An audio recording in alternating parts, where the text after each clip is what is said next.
ఒకప్పుడు దక్షిణ భారతదేశంలోని ఒక చిన్న గ్రామంలో అందరూ ప్రశాంతంగా జీవించేవారు.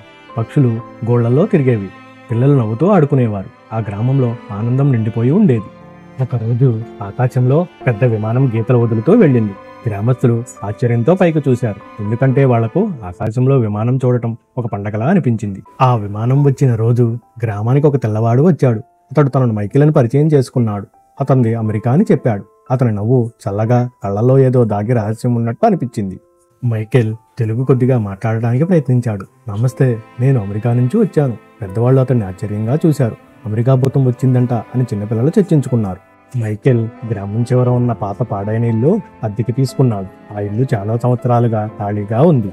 ఇంటి వెలుపల పాత ఫర్నిచర్, చీమల వలలు, తుమ్మిదల శబ్దం. మైకేల్ తన టార్చ్ వెలుగులో చుట్టూ చూశాడు. గాలి ఊదినప్పుడు కిటికీలు చప్పుడు చేశాడు. భయంకరంగా అనిపించింది.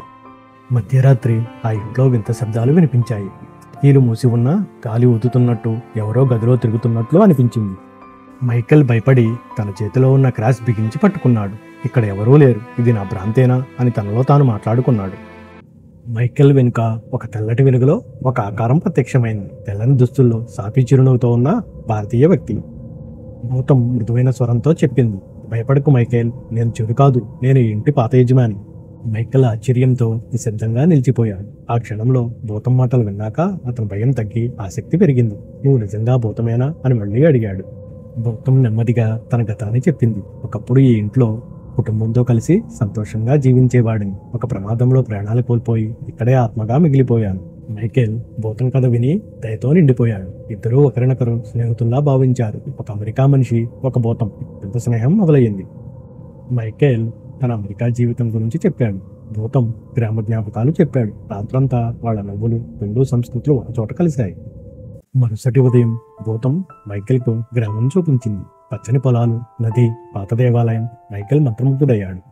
దూరం నుంచి గ్రామస్తులు చూశారు. మైకేల్ ఎవరితోనో మాట్లాడుతున్నాడు, కానీ ఎవరూ కనిపించడం లేదు.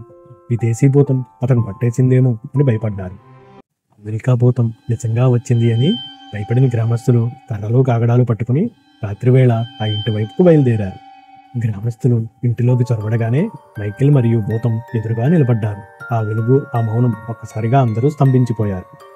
భూతం మృదువుగా అన్నది, నేను ఎవరికే హాని చెయ్యను. ఈ గ్రామం నాకు ప్రేమ, దయ నేర్పింది. ఇప్పుడు నేను ఆ ప్రేమలో లీనమవుతున్నాను.